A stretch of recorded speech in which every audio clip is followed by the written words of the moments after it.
याच्यामध्ये भरपूर फ्लक्च्युएशन्स आपल्याला दिसणार आहेत. अपडाऊन मार्केटमध्ये जे आत्ता आपण बघतोच आहे की युद्धाच्यामुळे मार्केट पूर्णपणे कोलॅप्स झालं होतं.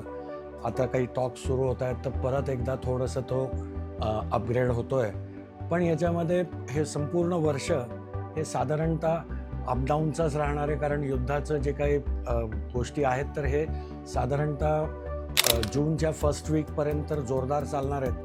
आणि त्याच्या पुढे थोडासा आपल्याला चान्स आहे, कारण गुरुदेव तेव्हा उच्चीचे होणार आहेत कर्क राशीमध्ये.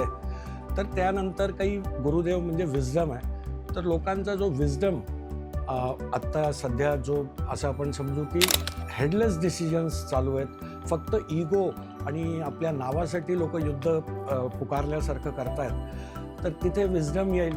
कोणी व्यक्ती मध्यस्थी करेल आणि हे कुठल्या दिशेने सगळं काही जग चाललं आहे याची जाणीव लोकांना होईल आणि तिथे युद्धाचा थोडा इम्पॅक्ट कमी होईल.